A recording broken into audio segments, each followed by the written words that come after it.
Hello friends, welcome to job update Tamil. மத்திய அரசு துறையிலேருந்து பார்த்தீங்கன்னா சூப்பரான வேலைவாய்ப்பு அறிவிப்பு வெளியிட்டிருக்காங்க. காலியிடம் பார்த்தீங்கன்னா 6560 காலியிடங்கள் அறிவிச்சிருக்காங்க. ஸோ எங்கேருந்து பார்த்தீங்கன்னா எஸ்எஸ்சியிலேருந்து இந்த பணிகளை வெளியிட்டிருக்காங்க. இதுக்கான தகுதி பார்த்தீங்கன்னா எனி டிகிரி முடித்தவங்க இந்த பணிக்கு விண்ணப்பிக்கலாம். ஸோ என்ன மாதிரியான பணி, எப்படி விண்ணப்பிக்கணும், எவ்வளோ கட்டணும் அப்படிங்கிறத வாங்க வீடியோக்குள்ளே பார்க்கலாம். ஸோ இது பார்த்தீங்கன்னா சென்ட்ரல் கவர்மெண்ட் ஜாப் தான். ஸோ முக்கியமான டேட்ஸ்லாம் ஃபஸ்ட்டு கொடுத்துருக்காங்க. இந்த விண்ணப்பிக்கக்கூடிய கடைசி நாள் பார்த்திங்கன்னா 31/1/2021 அன்றைக்கி கடைசி நாள் அப்படிங்கிற மாதிரி குறிப்பிட்டிருக்காங்க. ஸோ மேக்கிங் ஆன்லைன் பேமெண்ட், அது மட்டும் இல்லாமல் ஆஃப்லைன் செலான் எல்லாமே கொடுத்துருக்காங்க. ஸோ எல்லாம் பார்த்துக்கோங்க. ஸோ இங்கே பார்த்தீங்கன்னா ஃபஸ்ட்டு சேலரி பே லெவல் 8 சம்பளம் தராங்க. ஸோ இந்த மாதிரியான பணியெல்லாம் பார்த்திங்கன்னா அசிஸ்டன்ட் ஆடிட் ஆஃபீஸர்.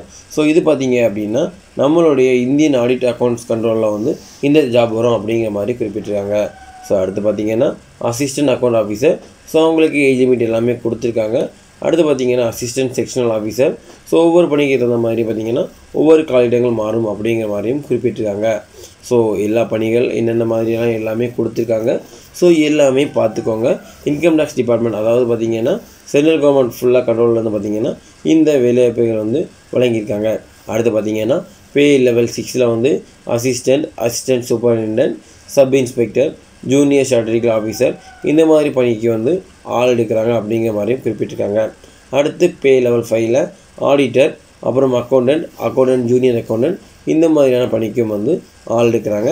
அப்புறம் லெவல் 4 பார்த்திங்கன்னா டேக்ஸ் அசிஸ்டன்ட், சப் இன்ஸ்பெக்டர் இந்த மாதிரியான பணிக்கும் ஆள் சேர்க்குறாங்க.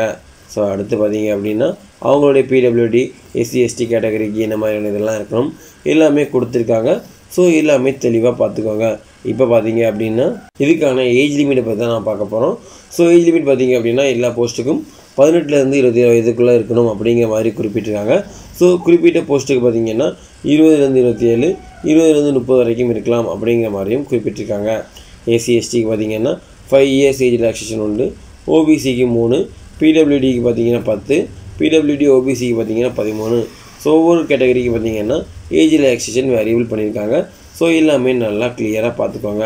ஸோ இதுக்கு எப்படி அப்ளை பண்ணலாம் அப்படிங்கிறத வாங்க பார்க்கலாம். ஸோ ஃப்ரெண்ட்ஸ், இதில் பார்த்தீங்கன்னா கீழே டிஸ்கிரிப்ஷனில் அப்ளிகேஷன் ஃபார்ம் கொடுத்துருக்கோம். ஸோ இல்லை அப்படின்னா இந்த வெப்சைட்டை நீங்கள் கிளிக் பண்ணி பார்த்தீங்கன்னா நீங்கள் அப்ளை பண்ணிக்கலாம். ஸோ அப்ளை பண்ணுறதுக்கான ஃபீஸ் பார்த்தீங்கன்னா 100 ரூபா தான். உமன் கேண்டிடேட், எஸ்சி எஸ்டிக்கெலாம் பார்த்தீங்கன்னா இது ஃப்ரீ தான். ஸோ நீங்கள் பார்த்தீங்க அப்படின்னா ஆன்லைன் பேமெண்ட், நெட் பேங்கிங் இது மூலமாக பார்த்தீங்கன்னா நீங்கள் பே பண்ணிக்கணும். அதுவும் லாஸ்ட் டேட் பார்த்தீங்கன்னா 2/2/2021 முன்னாடி நீங்கள் பே பண்ணிக்கணும் அப்படிங்கிற மாதிரி குறிப்பிட்டிருக்காங்க. ஸோ இதுக்கான தகுதி பார்த்திங்க அப்படின்னா எனி டிகிரி முடித்தவங்க விண்ணப்பிக்கலாம் அப்படிங்கிற மாதிரியும் குறிப்பிட்டிருக்காங்க. ஸோ இந்த ஜாபில் நீங்களும் சேரணும்னு நினச்சிங்க அப்படின்னா உடனே அப்ளை பண்ணிக்கோங்க. உங்கள் நண்பர்களுக்கும் தேவைப்படும் நினச்சிங்கன்னா தகவல் அவங்களுக்கு இந்த வீடியோவை ஷேர் பண்ணுங்கள். தேங்க்யூ.